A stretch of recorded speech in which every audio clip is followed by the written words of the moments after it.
Ya Allah. Terus bagaimana hubungan dengan anak saya yang sekolah di pesantren, Pak? Ini mau nanya. Kita sudah bersuci atau berwudu. Terima kasih, Kemudian Bapak. wudunya batal. Bismillahirrahmanirrahim. Assalamualaikum warahmatullahi wabarakatuh. Alhamdulillahi wassalatu wassalamu ala rasulillah wa ala ahlihi wa sahbihi ajma'in, amma ba'd. Ahlan wa sahlan wa marhaban bikum seluruh pendengar dan pemirsa Fatwa TV dimanapun Anda berada. Alhamdulillahirrabbilalamin, senang sekali rasanya di sore hari ini kami bisa menyapa Anda kembali pemirsa dan juga pendengar dalam program acara favorit kita, live interaktif Hidup Indah dengan Sunnah, bersama guru kita, Ustadz Dr. MH Hasan Ayatullah MA Hafidhahullah Ta'ala, yang mana beliau merupakan anggota Dewan Fatwa Perhimpunan Al-Irsyad. Salawat dan salam semoga selalu tercurah kepada Nabi kita, suri tauladan kita, Nabi Muhammad Sallallahu Alaihi Wasallam. Pemirsa dan pendengar Fatwa TV dimanapun Anda berada, selama kurang lebih 1 jam ke depan, insya Allah kita akan bersama-sama mempelajari ilmu, kita akan menimba ilmu dan juga akan mendengarkan jawaban-jawaban dari pertanyaan-pertanyaan yang telah masuk dari meja redaksi kami maupun dari pertanyaan yang nanti Anda lontarkan melalui line telepon. Dan juga tentunya nanti kita akan memberikan kesempatan bagi Anda untuk bertanya secara langsung biidznillah ta'ala. Dan alhamdulillahirrabbilalamin telah hadir bersama kita semua Ustadz MH Hasan Ayatullah MA Hafidhahullah Ta'ala di studio Fatwa TV Jember. Kita sapa, assalamualaikum Ustadz. Waalaikumsalam warahmatullahi wabarakatuh. Gimana kabar Ustadz? Sehat Ustadz ya? Alhamdulillah. Alhamdulillahirrabbilalamin. Semoga antum juga demikian. Semua pemirsa Fatwa TV demikian semua. Betul juga Ustadz. Tentunya ini Jumat sore ini ya spesial juga Ustadz ya. Hari Jumat, hari sore Ustadz ya. Ini kondisi tadi mendung Ustadz ya. Iya, agak mendung di luar. Agak mendung. Iya. Tapi antum kayaknya tadi bawa hujan Ustadz. Bawa apa Ustadz namanya? Payung Ustadz ya. Payung, Masya Allah. Nah Ustadz, barakallahu fikum Ustadz. Semoga di sore hari ini pemirsa dan pendengar bisa memberikan atau mendapat faedah yang banyak insyaAllah Ustadz. Amin ya rabbal alamin. Barakallahu fikum Ustadz.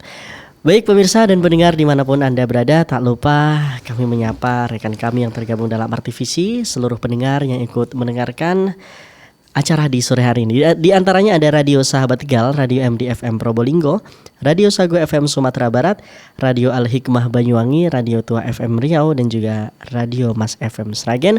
Ahlan wa sahlan wa marhaban bikum seluruh pendengar dimanapun Anda berada. Baiklah pemirsa dan pendengar rahimakumullah, sebelum kita memasuki sesi tanya jawab, kita seperti biasa akan mendengarkan nasihat singkat dari beliau Ustadz MH Hasan Ayatullah MA Hafidhahullah Ta'ala. Kepada beliau dipersilakan. Jazakumullah khair.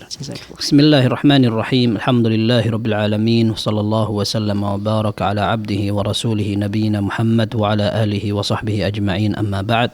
Kaum muslimin dan muslimat, pemirsa Fatwa TV, pendengar radio-radio sunnah dimanapun antum berada, semoga Allah Azza wa Jalla senantiasa menjaga keistiqamahan kita dalam memperjuangkan sunnah. Kita berupaya mengikuti petunjuk dan ajaran Nabi kita Muhammad sallallahu alaihi wasallam, sekalipun amal kita tidak banyak akan tetapi benar, sekalipun kita bukan seorang yang banyak beramal akan tetapi kita bisa berharap bahwa amal ini bisa diandalkan di depan Allah Subhanahu wa taala. Abu Hatim Ar-Razi rahimahullah, seorang ulama ahli hadis, meninggal tahun 277 Hijriah. Beliau mengatakan, nashrul ilmi hayatuh, menyebarkan ilmu merupakan kehidupan sebuah ilmu. Wal balaghu an Rasulillah sallallahu alaihi wasallam rahmatun ya'tasimu bihi kullu mu'min. Dan menyampaikan hadis Nabi sallallahu alaihi wasallam merupakan bentuk rahmat dari Allah yang patut dijadikan pegangan setiap orang beriman. Dan ini menjadi jawaban pula menanggulangi setiap orang mulhid, ateis yang ingin memerangi Islam. Dan ini merupakan kebanggaan orang beriman, keselamatan, dan juga menjadi sebuah kemuliaan. Sufyan Ats-Tsauri rahimahullah menyatakan, talabul hadithi izzun liman arada bihi dunya, sebuah kehormatan mempelajari hadis untuk orang yang barangkali pengen cari dunia. Kalau seandainya dia pengen dunia, dia bisa menggunakan hadis untuk tunggangannya, meskipun kita tidak berbicara tentang niat yang jelek. dan ini jelek sekali dan Allah akan perhitungkan. Akan tetapi cukuplah ilmu hadis merupakan sebuah kehormatan ketika seseorang menyampaikannya, mempelajarinya, atau dikenal dengan ilmu hadis itu. Dan rasyadun liman arada bihil akhirah. Mempelajari hadis, menyelami dan mempraktekkan, apalagi sampai menyebarkan dan mengajarkan, adalah petunjuk bagi orang yang ingin mendapatkan jalan akhirat. Maka kita ingin betul-betul menjadi orang-orang pilihan ketika Allah pilih sebagai orang-orang istimewa, muka yang berseri karena belajar peninggalan Nabi sallallahu alaihi wasallam. Sufyan bin Uyainah rahimahullah, seorang ulama ahli hadis juga, meninggal tahun 198 Hijriyah. Beliau mengatakan, "Ma min ahadin yatlubul haditha illa wa fi wajhihi nudrah." Tidaklah ada satu orang pun yang belajar hadis Nabi sallallahu alaihi wasallam kecuali mukanya akan dibuat oleh Allah berseri. Karena Nabi sallallahu alaihi wasallam menyebutkan, "Naddarallahu imra'an sami'a minna hadithan faballaghahu kama sami'." Semoga Allah Azza wa Jalla, kata Nabi sallallahu alaihi wasallam, mencerahkan muka orang-orang yang mendengarkan perkataan kami lalu dia sampaikan kepada orang-orang yang ada di setelahnya sebagaimana dia dengarkan. Farubba muballighin aw'a min sami'. Betapa banyak orang yang mendengar lebih pandai dan cerdas daripada orang yang menyampaikan. Artinya terkadang seorang guru menyampaikan hadis kepada muridnya, rupanya muridnya lebih paham dan bisa mengambil faedah dari hadis tersebut. Tapi cukuplah orang yang menyampaikan berjasa sekali pada saat dia menyampaikan hadis Nabi sallallahu alaihi wasallam, dan umat ini tidak buta kepada sunnah nabinya. Agama ini tersampaikan melalui estafet dakwah para ulama, sahabat, tabi'in dan setelah mereka. Maka kita ingin berada pada kursi kehormatan kelompok orang selamat yang berpegang dengan sunnah Nabi sallallahu alaihi wasallam. Imam Malik rahimahullah mengatakan, "As-sunnatu safinatu Nuh." Sunnah adalah bahtera Nabi Nuh. Man rakibaha naja wa man takhallafa anha ghariq. Orang yang mau menaiki dia selamat. Orang yang tidak mau maka dia akan tenggelam. Wallahu a'lam bis-shawab. Syukron, jazakallah khairan, barakallahu fikum atas nasihatnya. Semoga nasihat singkat ini bisa bermanfaat bagi kita semua dan untuk seluruh pendengar dan pemirsa Fatwa TV dimanapun Anda berada. Baik pemirsa dan juga pendengar, kami tentunya sekarang memberikan kesempatan bagi Anda yang ingin bertanya di sore hari ini seputar hadis Nabi Muhammad SAW. Anda bisa menghubungi kami di nomor telepon di 0821 7000 6087. Itu merupakan line telepon di WhatsApp ya. Ataupun Anda yang ingin memakai telepon seluler biasa, Anda bisa menghubungi di 0331 544 6087. Sekali lagi di nomor telepon WhatsApp di 0821 7000 6087. Kami tunggu pemirsa untuk pertanyaan Anda dimanapun Anda berada. Baik Ustaz, sembari menunggu pertanyaan yang masuk, kita akan bacakan pertanyaan di website Ustaz ya. Baik, pertanyaan pertama dari saudara Odi di Malang, Jawa Timur. Bismillah, izin bertanya Ustadz. Alhamdulillah saat ini saya menjadi salah satu pengurus masjid di kampung. Setiap Senin Kamis masjid menyediakan buka puasa, kue dan lain-lain untuk jamaah ikhwan dan akhwat. Tiba waktu jam tutup masjid, ada sisa kue. Kebiasaan jika dibiarkan kue tadi sampai subuh bisa jadi tidak ada yang makan dan basi. Pertanyaannya Ustadz, apakah kue tadi boleh saya ambil untuk saya makan agar tidak mubadzir? Barakallahu fikum Ustadz. Barakallahu fikum. InsyaAllah pembahasan seperti ini ringan dan mudah, alias orang yang turut menyumbang untuk berbuka tidak akan keberatan jika seandainya sisa-sisa dari makanan tersebut dimanfaatkan. Bahkan kita bisa berdosa seandainya kita biarkan makanan itu basi, karena kita beralasan wakaf itu untuk orang-orang yang berbuka. Maka daripada makan itu mubadzir, maka tidak masalah ketika makanan tersebut dimanfaatkan. Terutama jika seandainya pada saat iftar atau berbuka dibagikan aja kembali, itu lebih selamat. Tetapi insya Allah kalaupun seandainya masih tersisa dan akan diselesaikan atau dihabiskan, dimanfaatkan, insya Allah tidak mengapa.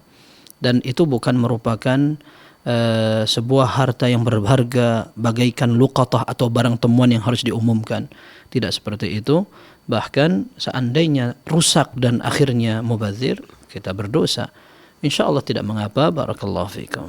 Nah Ustaz, syukron jazakallah khairan barakallahu fikum. Semoga bisa menjawab pertanyaan dari Mas atau Saudara Odi di Malang, Jawa Timur.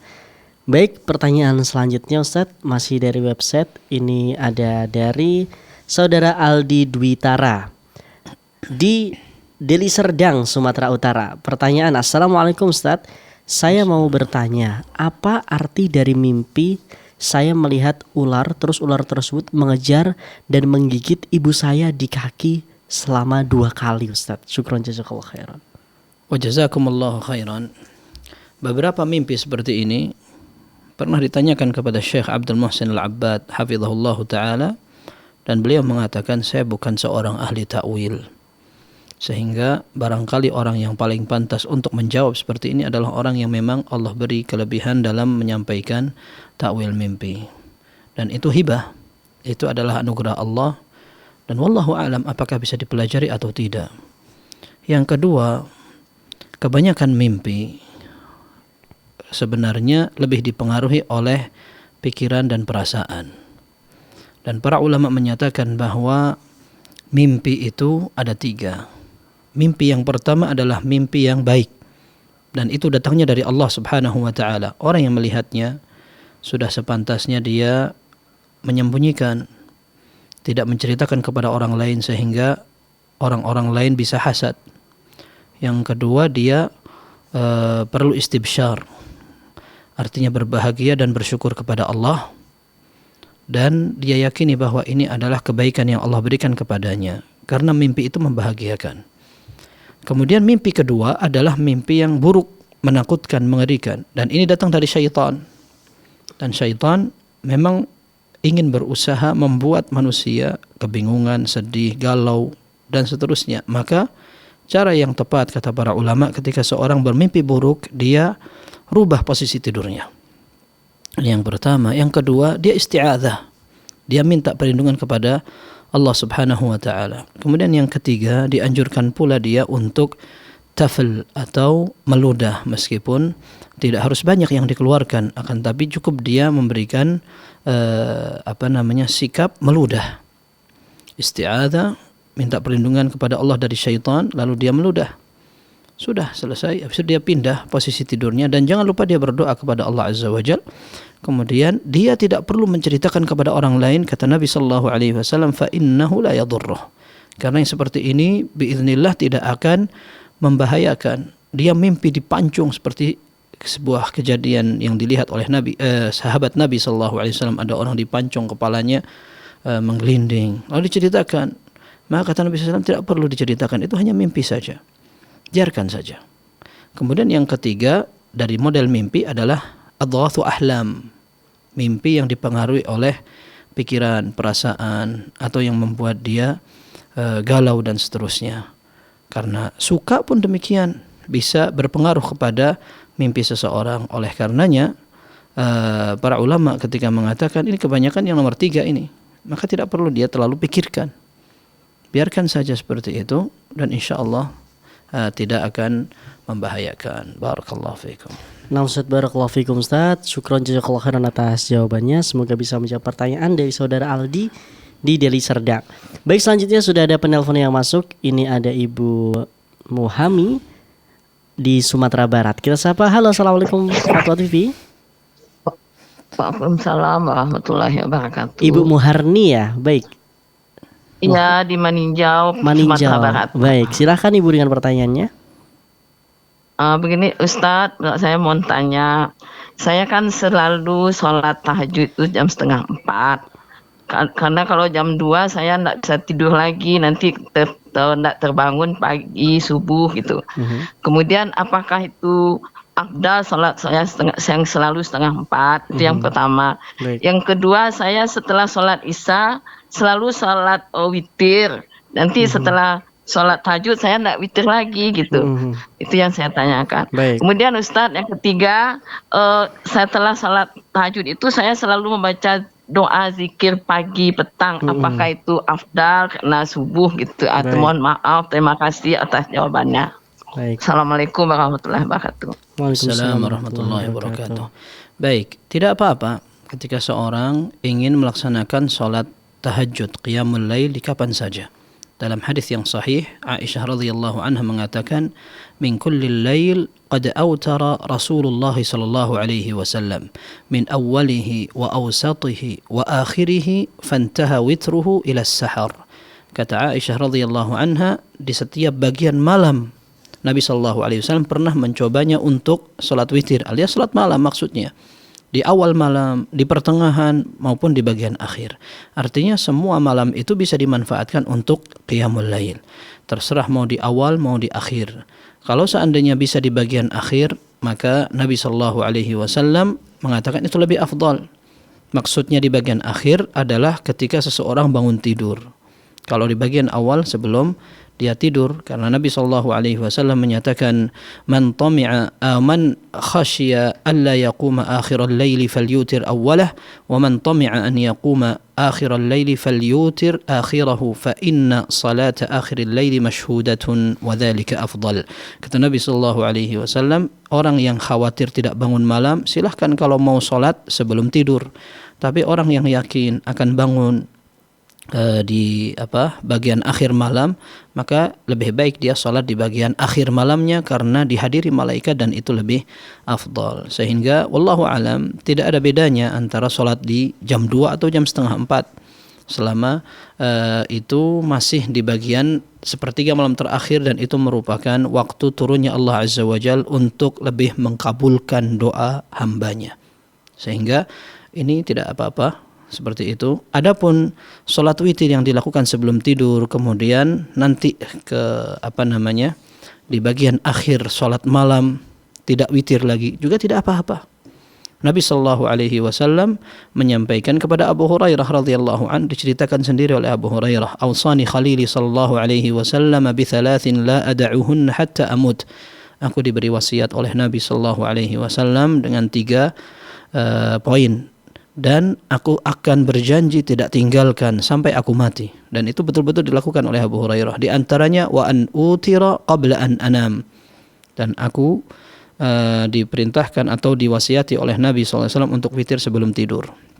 Dan Nabi SAW menyatakan la witrani fi lailah.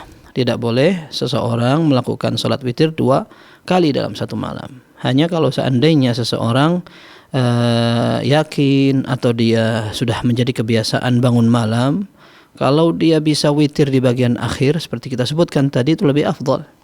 Itu lebih afdal karena itu yang disaksikan malaikat. Dan yang kedua, Nabi sallallahu alaihi wasallam pernah menyatakan ij'alu akhir salatikum bil laili witra.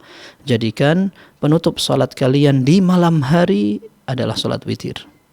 Meskipun para ulama menyebutkan bukan berarti tidak boleh lagi seorang sholat tahajud atau sholat malam kalau dia sudah witir. Boleh tetap karena ada riwayat yang menunjukkan Nabi SAW sholat 2 rakaat lagi setelah witir. Akan tetapi kalau orang bisa memposisikan dan mengatur sholat witir di bagian akhir itu afdal. Seperti itu. Tapi kalau memang tadi dilakukan seperti apa yang diceritakan juga tidak apa-apa. Baik. Kemudian pertanyaan berikutnya adalah doa pagi dan petang kalau seandainya dibaca sebelum subuh. Boleh saja. Akan tapi wallahu alam pendapat yang tepat adalah kalau dibaca setelah sholat subuh. Dan itu adalah waktu pagi. Adapun sebelum waktu subuh namanya waktu sahar. Waktu sahar itu waktu ketika masih banyak gelapnya, tidak kelihatan. Seperti itu. Barakallahu fiikum. Nah Ustaz, syukron, jazakallahu khairan, barakallahu fikum. Semoga bisa menjawab pertanyaan dari Ibu Muharni di Sumatera Barat. Selanjutnya kita sudah terhubung dengan Ibu Imas di Bandung. Halo, assalamualaikum Fatwa TV. Assalamualaikum. Waalaikumsalam warahmatullahi. Silahkan Ibu dengan pertanyaannya. Ini tentang ibu mertua saya, Ustadz, kan udah pikun ya. Itu kalau Ramadan wajib hijjah atau enggak? Baik, cukup Ibu ya. Dan satu lagi boleh? Baik, agak dipercepat Ibu ya. Iya, mangga. Itu kalau saya kan kalau sholat sunat suka baca hafalan Al-Quran ya.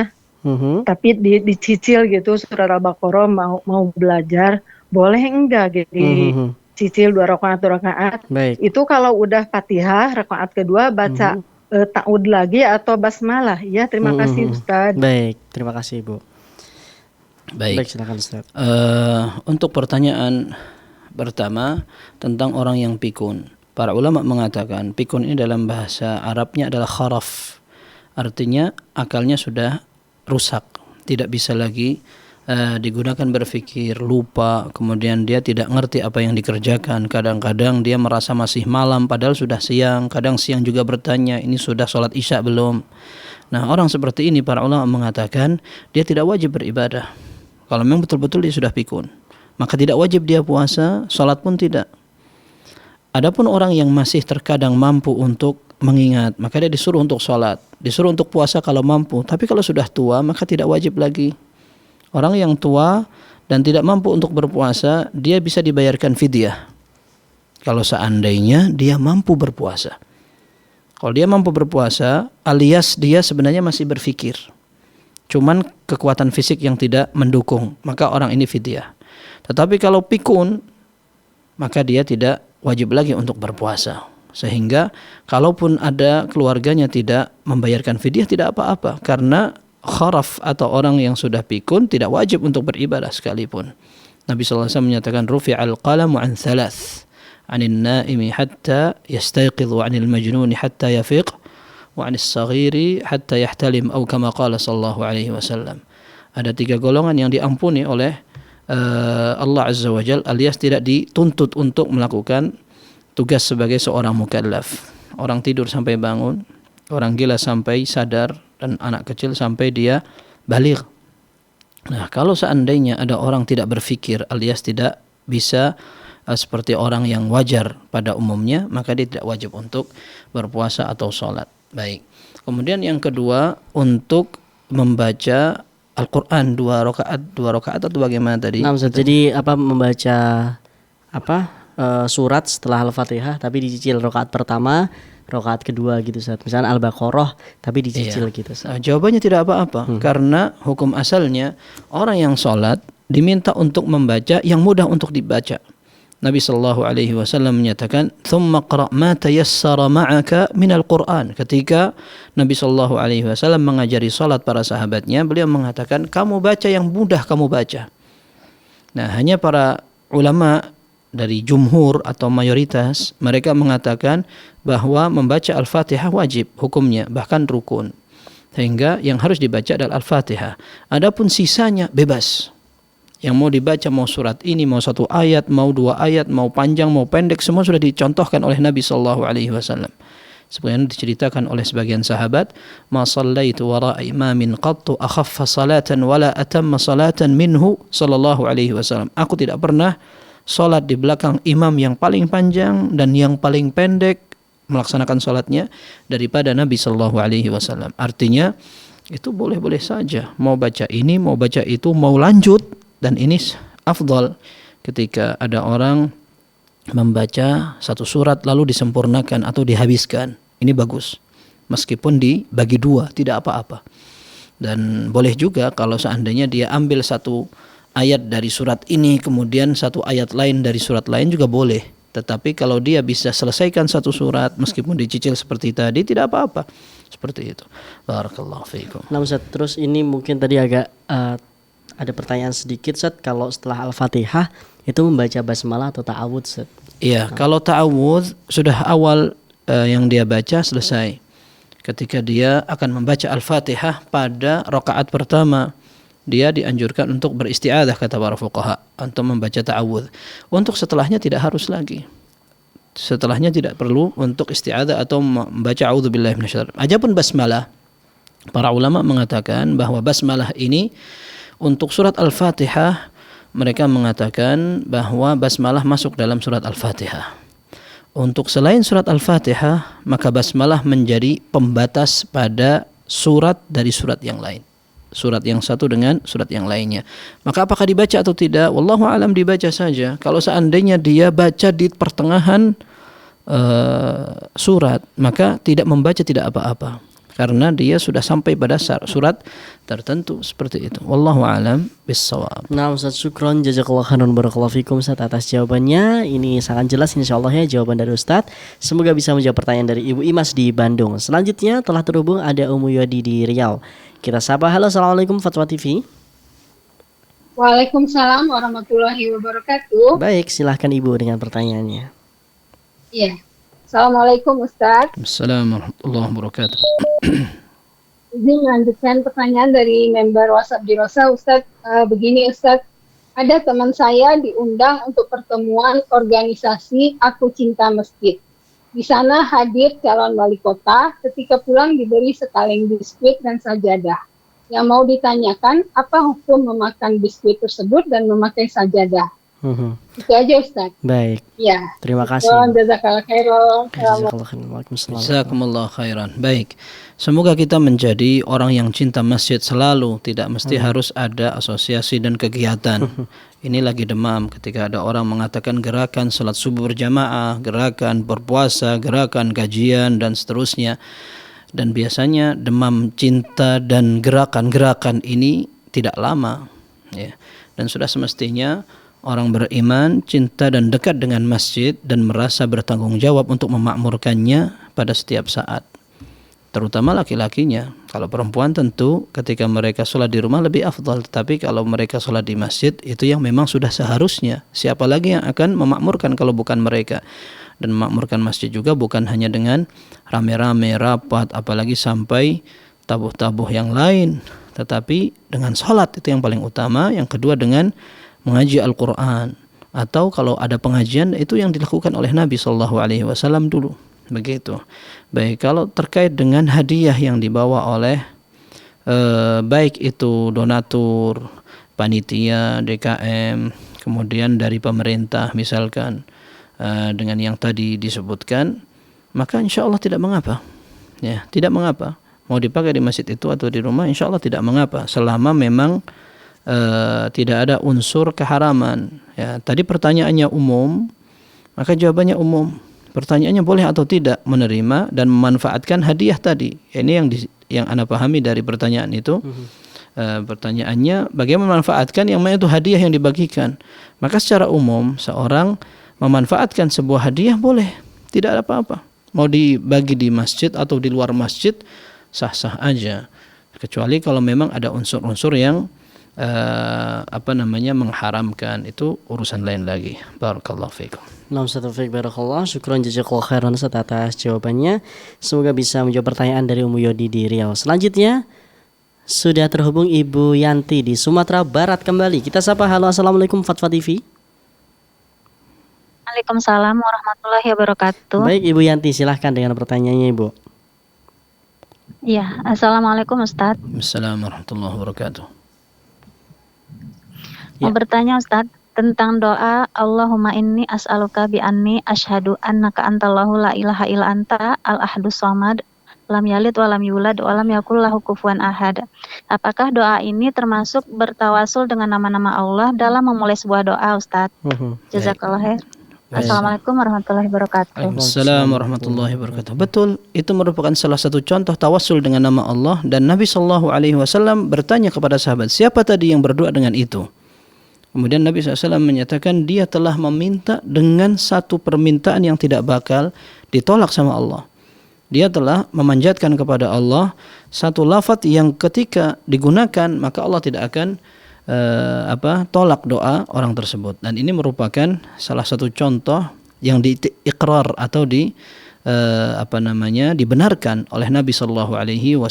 Dan ini salah satu contoh tawasul yang benar. Tawassul mencari sarana agar doa kita mudah diterima yang benar adalah dengan menggunakan nama Allah Subhanahu wa taala. Barakallahu fiikum. Taufik barakallah. Terima kasih Ustaz atas jawabannya. Semoga bisa menjawab pertanyaan Ibu Yanti di Sumatera Barat. Baik, selanjutnya ada Ibu Nahdiyah di Tangerang Selatan. Kita sapa. Halo, Assalamualaikum Fatwa TV. Halo Ibu. Assalamualaikum. Baik, ternyata terputus Ustaz. Baik pemirsa dan juga pendengar Fatwa TV, tentunya kami masih memberikan kesempatan bagi Anda ya. Masih ada sekitar 30 menit kurang lebih Bagi Anda yang ingin bertanya di sore hari ini, bertanya secara langsung tentunya kepada Ustadz Dr. Muhammad atau MH Hasan Ayatullah MA Hafidhullah Ta'ala di sore hari ini, Anda bisa bertanya secara langsung di 033154460087 atau Anda bisa menghubungi nomor WhatsApp di 0821 706087. Kami masih tunggu pemirsa. Baik Ustadz, sembari menunggu. Baik, ternyata sudah masuk lagi Ibu Nahdiah di Tangerang Selatan. Halo, Assalamualaikum Fatwa TV. Waalaikumsalam warahmatullahi wabarakatuh. Baik, Ustadz, silahkan Ibu. mau izin bertanya Ustadz. Jadi saya ingin mengikuti ujian bahasa Jepang. Namun karena sekarang saya ibu rumah tangga, jadi tidak ada latihan berbahasa Jepang dengan orang Jepang. Jadi bolehkah saya menonton drama Jepang dari streaming online begitu? Tujuannya murni untuk dan memasukkan kata-kata menarik. Sudah lama tidak aktif gitu. Itu bagaimana hukumnya Ustaz? Karena saya butuh latihan itu agar bisa lulus ujiannya gitu. Ustaz, itu aja. Baik. Jazakallahu khair. Ya. Jazakumullah khairan. Baik. Hukum mempelajari bahasa asing boleh. Ya. Hukum mempelajari bahasa asing boleh, dan dulu para sahabat mereka memang diperintah untuk mempelajari beberapa bahasa asing agar bisa berkomunikasi dengan relasi kaum muslimin pada saat itu. Adapun menggunakan sarana, maka hukum sarana ini disesuaikan dengan hukum syar'i terhadap apa bentuk dari sarana itu. Kalau sarana itu ada keharamannya, maka berubahlah sikap dan aktivitas itu sesuai dengan hukum sarana. Kalau sarana diharamkan maka tidak boleh. Seperti misalkan ikhtilat, campur laki dan perempuan, yaitu haram, maka melakukannya juga menjadi haram. Kemudian kalau menggunakan lafaz-lafaz yang diharamkan seperti alunan, musik dan sebagainya, maka ini juga menjadi haram ketika dia ingin menjadikannya sebagai sarana belajar. Kemudian yang ketiga, tadi disebutkan drama. Drama kalau seandainya ada penampilan membuka aurat, kemudian cerita bohong karena tidak ada, apalagi ada yang kisah kasih haram, ya, maka tidak boleh juga. Tetapi sangat mudah orang yang ingin belajar sekarang untuk sekedar mendengarkan orang dari bangsa manapun berbicara, mudah sekali. Bisa dengan berita. Kenapa tidak mendengar berita? Ya. Kemudian tanpa ada gambarnya, karena memang jarang sekali ada berita yang ditampilkan dengan orang menutup aurat. Ya. Kemudian ada pula ceramah atau bahkan pelajaran, rekaman pelajaran yang bentuknya bukan video. Contohnya, coba rekaman suara saja, itu juga bisa didapatkan. Seperti itu, tidak harus mengikuti alur dari sebuah cerita. Jangan-jangan tidak jadi belajar, tapi kepikiran dengan tontonannya, begitu. Jadi intinya kalau memang sarana itu ada banyak haramnya, maka tidak boleh dan jangan dikerjakan. Tetapi kalau sarana itu mubah, tidak apa-apa. Dan itu contoh yang tadi kita sebutkan, mudah-mudahan menjadi solusi. Barakallahu fikum. Nah Ustaz Taufik barakallah, syukran jazakallah khairan wa barakallahu fikum atas jawabannya Ustaz. Semoga bisa menjawab pertanyaan Ibu Nahdiah di Tangerang Selatan. Baik Ustadz, masih belum ada penelpon yang masuk. Kita akan membacakan pertanyaan dari website. Ini ada Ibu atau Saudari Ani di Depok, Jawa Barat. Izin bertanya Ustadz, bolehkah seorang anak yang mu'alaf dan sudah berhijab berziarah ke kubur orang tuanya yang non-muslim, tetapi ketika berziarah melepas jilbab atau tidak memakai jilbab? Syukran jazakallah khairan. Jazakumullah khairan. Ini dua masalah. Masalah yang pertama, ziarah kubur. Dan masalah yang kedua adalah melepas jilbab. Melepaskan jilbab untuk orang yang sudah baligh, wanita yang sudah besar, tidak boleh. Hukumnya haram. Jadi dia diperintah untuk menutup aurat. Hanya orang-orang yang tidak paham dalil saja yang mengatakan bahwa itu kebebasan. Kemudian seorang dituntut untuk berjilbab karena adat di bangsa itu, atau mereka mengatakan kalau itu agar lebih mendekatkan kepada Allah Azza wa Jal. Bahkan sebagian mengatakan ini bukan ajaran Islam tapi ajaran suku tertentu. Ini salah kaprah karena Al-Quran dengan tegas menyebutkan perintah untuk menggunakan jilbab, ada yang dari atas sampai bawah, wal yadribna bi khumurihinna ala juyubihin, hendaklah mereka betul-betul memakaikan jilbab sampai menutup dada mereka. Kemudian Allah juga katakan dalam surat Al-Ahzab ayat 59, ya ayuhan nabiyyu qul li azwajika wa banatika wa nisa'il mu'minin yudnina 'alaihinna min jalabibihin. Katakan wahai Nabi kepada istrimu, anak-anak perempuan dan juga semua perempuan dan keluarga mereka dari kaum muslimin, hendaklah mereka menggunakan jilbab-jilbab mereka menutup aurat. Dan banyak riwayat yang menunjukkan bahwa para sahabiyat mereka sampai menggunakan penutup kepala dengan kain seadanya. Ada yang menggunakan tirai, ada yang menggunakan sarung, ada yang menggunakan apa yang mereka dapatkan. Dan inilah potret pemahaman para ulama salafus salih. Kendati pun orang zaman sekarang, tokoh, pakar, paham ilmu dan sebagainya, ada yang bahkan menentang. Itu tidak menjadi pertimbangan, dan masing-masing akan mempertanggungjawabkan pendapat itu di depan Allah Azza wa Jalla. Maka tidak boleh dia mau di kuburan atau di rumah yang di depannya ada orang yang bukan mahram, atau di tempat manapun dia menanggalkan penutup auratnya. Adapun masalah yang pertama adalah mengunjungi kuburan, maka jawabannya boleh untuk mengunjungi kuburan orang yang tidak muslim. Nabi SAW dalam Sahih Muslim pernah berdoa kepada Allah Azza wa Jal. Beliau menyatakan, ista'dzantu rabbi an astaghfira li ummi falam ya'dhan li. Aku minta izin kepada Allah untuk memintakan ampun, mengistighfarkan ibuku, ternyata aku tidak diizinkan. Wasta'dzantu rabbi an azura qabraha fa'adhina li. Dan aku minta izin kepada Allah untuk mengunjungi kuburan ibuku, maka Allah izinkan aku. Ini menunjukkan bahwa mengunjungi kuburan orang yang tidak beriman tidak apa-apa. Bahkan para fuqaha juga mengatakan kalau ada orang yang mengunjungi, bukan hanya mengunjungi tetapi mengantarkan jenazah orang yang tidak beriman di kuburan boleh, tetapi tidak boleh disolatkan, tidak boleh dimintakan ampun dan seterusnya. Nah, adapun terakhir, apakah boleh seorang wanita mengunjungi kuburan? Nah, ini khilaf di antara para ulama.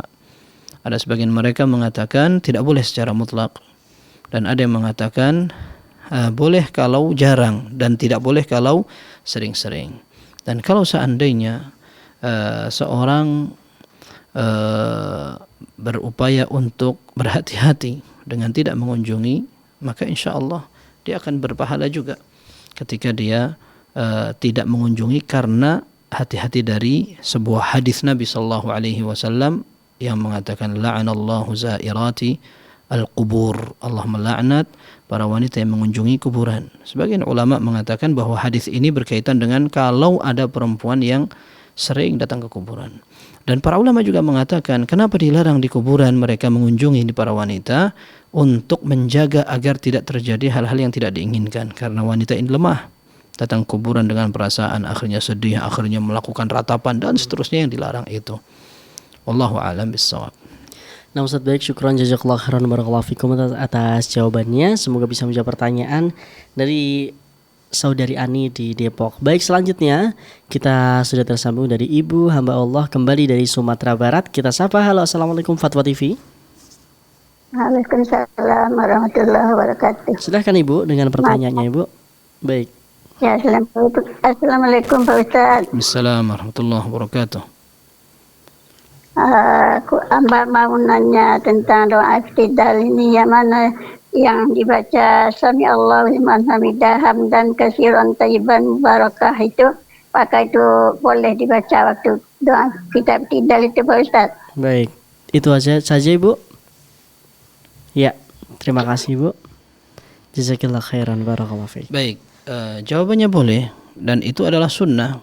Itu merupakan salah satu bentuk doa yang disyariatkan ketika orang i'tidal, bangun dari ruku, kemudian sebelum sujud membaca Sami'allahu liman hamidah, Rabbana walakal hamdu hamdan katsiran tayyiban mubarakan fihi kama yuhibbu rabbuna wa yarda, mil'as samawati wa mil'al ardi wa mil'a ma bainahuma wa mil'a ma syi'ta min syai'in ba'd, ahlal thana'i wal majd ahaqqu ma qala al-'abdu wa kulluna laka 'abd, Allahumma la mani'a lima a'tait wa la mu'tiya lima mana'ta wa la yanfa'u dzal jadd minkal jadd.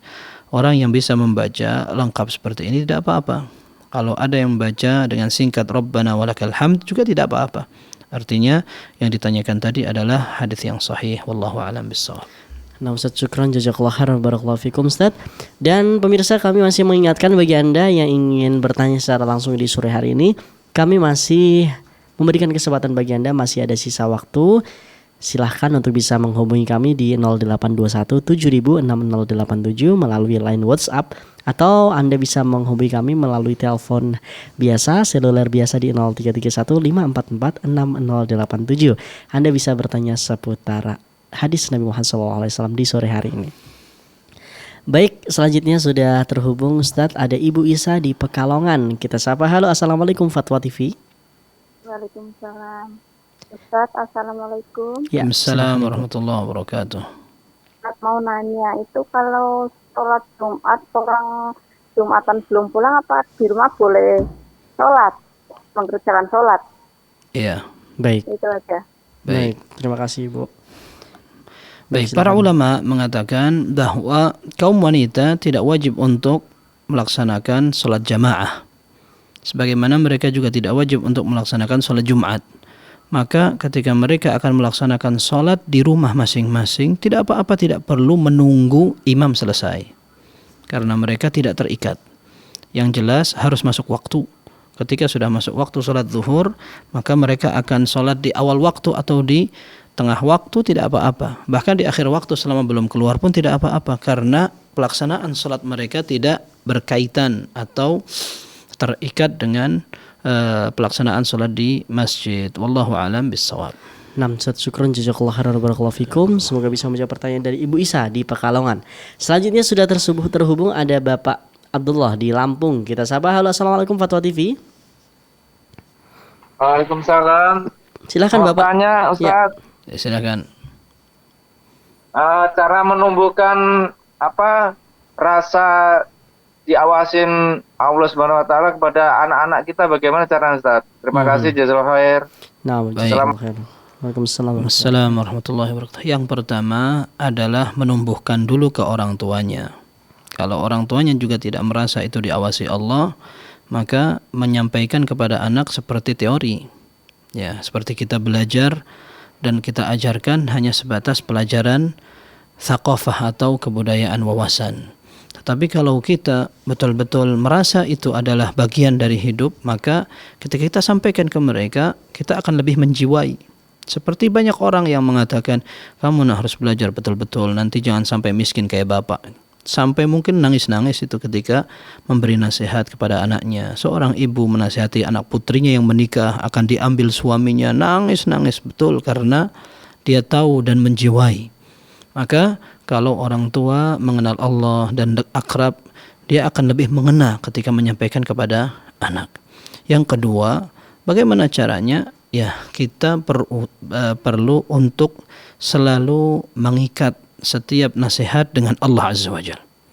Ketika orang minta anaknya untuk sholat, ayo nak sholat, biar Allah suka. Biar kita juga ikut dengan nabinya sallallahu alaihi wasallam. Nah, jangan kayak begitu, nanti Allah nggak suka, nanti Allah murka, nanti kasih neraka.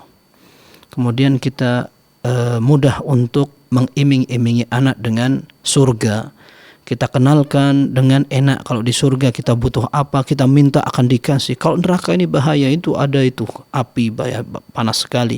Ini nggak ada apa-apanya sama neraka, sehingga anak itu dari kecil sudah terbiasa untuk mengenal, mau takut, mau senang dari apa yang kita sebutkan sebagai motivasi, dan itu betul-betul berefek, itu betul-betul terasa. Ya, kalau orang sudah memang pertama yang dia dengarkan dari orang tuanya itu, maka Ibnu Qayyim rahimahullah dalam kitab beliau Tuhfatul Maudud bi Ahkamil Maulud, ya, berkaitan dengan pendidikan anak, beliau katakan kalau seandainya anak sudah bisa berbicara, fa idza kana waqtu nutqihim, ketika anak kecil sudah sampai pada usia bisa berbicara, falyulaqqanu la ilaha illallah, hendaklah mereka ditalqin la ilaha illallah, hatta yakuna awwalu ma yaqra'u masami'ahum tauhidullah azza wa jalla. Kata Ibnu Qayyim, sehingga perkataan yang masuk pertama mereka dengar adalah tauhid. Itu betul-betul akan membekas. Jangan begitu, nak. Nanti Allah itu murka. Nah, kayak begitu dia akan bertanya, Allah itu siapa? Allah itu yang menciptakan kita. Ini kalau kita macam-macam, Allah nggak suka, nanti kita dihukum. Nanti seperti itu dia akan terarah untuk itu. Wallahu a'lam bissawab. Masya Allah Ustaz, syukran jazakallahu khairan barakallahu fikum Ustaz. Nasihat buat anak juga insya Allah Ustaz ya. Nah, Masya Allah. Baik. Nah Ustaz, syukran jazakallahu khairan.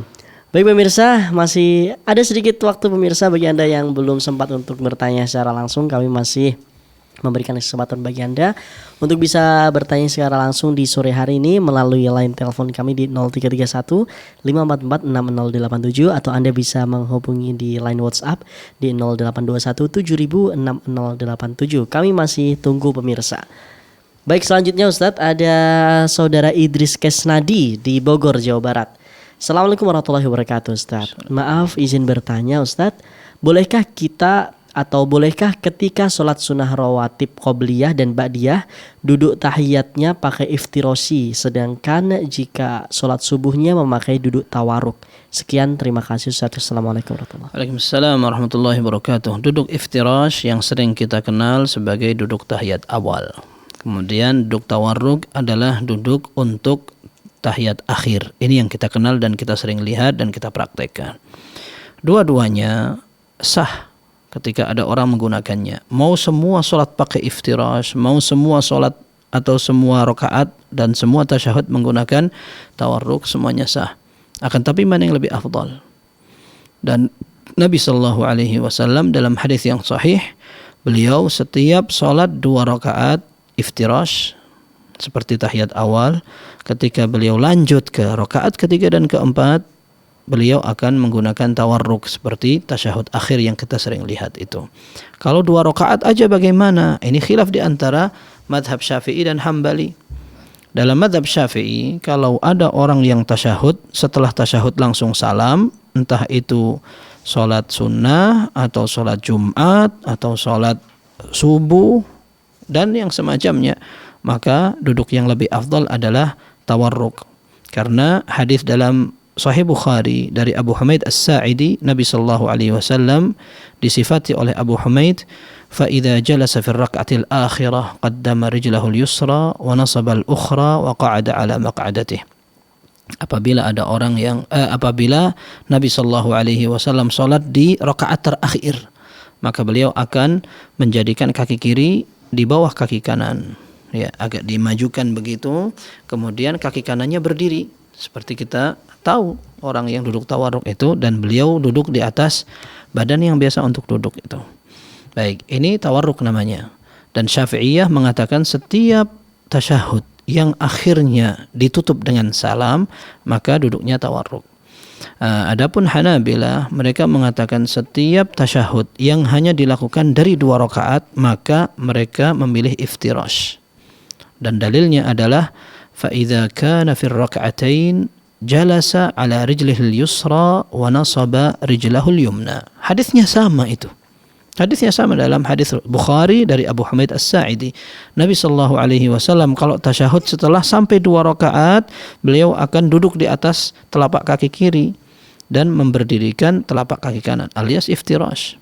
Dan itu dipilih oleh Hanabilah. Setiap salat yang 2 rakaat saja, entah itu duha, entah itu salat tarawih 2 rakaat, atau salat sunnah tahiyatul masjid dan salat sunnah semuanya, atau salat subuh, salat Jumat, maka iftirash duduknya. Nah, dua-duanya memiliki dalil yang sama, hanya kesimpulannya berbeda, dan dua-duanya sah. Kalau kita pilih yang ini silahkan, mau pilih yang itu juga silahkan. Barakallahu fiikum. Nah Ustaz Taufik, barakallahu Ustaz. Afwan Ustaz, sedikit melanjutkan, berarti kalau misalkan kita ganti-ganti boleh nggak itu Ustaz? Wallahu alam, tidak apa-apa. Tidak apa-apa. Tayyib Ustaz. Syukran jazakallahu khairan. Barakallahu fiik. Baik pemirsa, masih sedikit lagi pemirsa, bagi Anda yang ingin bertanya secara langsung masih ada waktu sedikit sekali. Kami masih memberikan kesempatan bagi Anda. Anda bisa menghubungi kami di 0821 7000 6087 atau di 0331 544 6087. Pertanyaan selanjutnya Ustaz, ada dari saudara Farhan Naji Surya di Tangerang. Izin bertanya Ustaz, apa hukumnya menggambar benda mati yang diberikan wajah seperti gambar-gambar maskot? Contoh, gambar gelas kopi yang lagi senyum pakai kacamata dan gambar-gambar sejenisnya yang dasarnya dari benda mati. Syukran jazakallahu khairan Ustaz. Jazakumullah khairan. Hadis yang berkaitan dengan larangan menggambar atau bahkan membentuk atau menciptakan, maksudnya seperti patung, timsal, bentuk makhluk bernyawa. Hadisnya menunjukkan bahwa perbuatan itu dosa besar. Nabi SAW dalam hadis yang sahih riwayat Bukhari dan Muslim mengatakan, innal ladzina yasna'una as-suwara yu'adzabuna yaumal qiyamati yuqalu lahum ahyu ma khalaqtum. Orang yang membuat gambar, dan para ulama mengatakan itu gambar beneran, hanya betul-betul gambar atau gambar yang ada fisiknya seperti patung, maka mereka akan disiksa pada hari kiamat. Mereka akan dikatakan oleh Allah Azza wa Jal, hidupkan yang kamu ciptakan, dan mereka nggak akan bisa itu. Kemudian dalam hadis yang sahih pula dalam Sahih Bukhari dan Muslim, Nabi SAW menyatakan bahwa Allah Azza wa Jal berfirman, وَمَنْ أَظْلَمُ مِمَّنْ ذَهَبَ يَخْلُقُ كَخَلْقِي. Siapa orang yang berani dan lebih zalim dari yang pengen menciptakan seperti ciptaanku? Para ulama mengatakan ini merupakan larangan untuk menggambar, apalagi membuat patung. Dalam Sahih Muslim, Ali bin Abi Thalib radhiyallahu anhu, beliau pernah mengutus seorang tentara namanya Abul Hayyaj. Ala ab'athuka ala ma ba'athani bihi alaihi Rasulullah sallallahu alaihi wasallam. Kamu mau enggak tak kasih pesan ketika aku utus kamu sebagaimana dulu Nabi SAW mengutus aku. Alla tada' suratan illa tamastah wala qabran musyrifan illa sawaitah. Kalau kamu lihat kuburan terlalu tinggi, ratakan. Kalau kamu lihat ada gambar, entah itu gambar yang hanya gambar atau sampai ada fisiknya, kamu hilangkan. Baik, kemudian ini hukum asalnya. Sekarang kalau ada gambar yang tidak sempurna, ya tidak ada kepalanya misalkan, atau gambar kepala itu dihilangkan, dihapus, sehingga tidak menampakkan bahwa ini makhluk hidup, atau dia hanya gambar kepala saja, tapi kepala-kepala karikatur dan badannya tidak ada. Nah, ada sebuah riwayat yang disampaikan oleh Ibn Abbas dalam Al-Baihaqi mengatakan, ala inna surata ar-ra's, yang dikatakan gambar itu adalah kepala. Fa idza quti'a ar-ra'su fala surah. Kalau kepalanya dihilangkan, maka dia tidak lagi menjadi gambar. Nah, bahkan para ulama mengatakan itu seperti pohon. Ya, kalau orang gambar, kemudian kepalanya dihilangkan, hampir sama dengan fisik pohon, seperti itu. Maka sebagian ulama mengatakan kalau itu sudah tidak nampak seperti makhluk bernyawa lagi, orang yang melihat nyadar bahwa ini bukan makhluk bernyawa, maka tidak apa-apa. Ini yang juga diambil beberapa ulama kontemporer tentang hukum emotikon. Ya, gambar-gambar itu mereka katakan ini bukan gambar, ini juga tidak mewakili makhluk bernyawa. Tetapi sebagian ulama menyatakan semua gambar kalau bisa dihindari, karena tidak terkecuali. Kalau bukan gambar apa berarti ini iseng-iseng apa? Ya, karena mereka ingin sebenarnya menjadikan pelarian dari gambar asli ke wujud ya paling tidak yang bukan seperti itu, tapi mereka ingin gambar. Gambar apa? Ini orang tersenyum katanya. Orang tersenyum. Berarti kan sebenarnya ingin menghikayatkan, mengkisahkan atau menggambarkan begitu. Maka yang paling aman dihindari. Kita punya gelas, nggak usahlah orang berkacamata, kasih gambar saja kitab atau nasihat atau apa, insya Allah lebih selamat. Barakallahu fikum. Baik Ustaz, syukran jazakallahu khairan barakallahu fikum Ustaz. Dan pertanyaan tadi Ustaz sekaligus menutup perjumpaan kita di sore hari ini Ustaz. Syukran jazakallahu khairan barakallahu fikum atas ilmunya dan juga nasihatnya bagi kita semua. Semoga kita bisa mengamalkan dalam keseharian kita dan juga antum mendapat pahala jariah insyaallah. Barakallahu fikum Ustaz. Baik pemirsa dan pendengar Fatwa TV dimanapun Anda berada, Alhamdulillahirrahmanirrahim, telah selesai perjumpaan kita di sore hari ini. Alhamdulillah telah banyak sekali faedah yang kita dapatkan, telah banyak sekali ilmu yang kita dapatkan pula.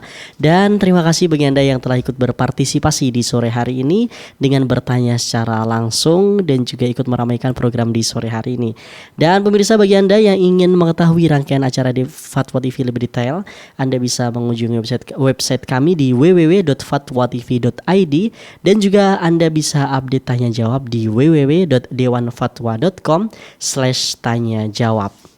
Dan juga pemirsa, kami mengajak pemirsa sekalian guna memanfaatkan peluang untuk berjuang bersama kami dalam syiar dakwah Islam di Fatwa TV melalui rekening aktif kami yang bisa Anda saksikan di layar kaca Anda atas nama Fatwa TV. Dan juga pemirsa, jangan lupa saksikan live interaktif ekonomi Islam bersama Ustadz Dr. Erwan di Tarmidhi MA Hafidhullah Ta'ala. InsyaAllah setelah ini setiap hari Jumat jam 5 sore waktu Indonesia Barat disiarkan langsung dari Studio Fatwa TV Jakarta, InsyaAllah Ta'ala. Baik pemirsa, jangan lupa terus saksikan acara di Fatwa TV dari hari Senin hingga hari Jumat sesuai dengan jadwal yang telah ditentukan.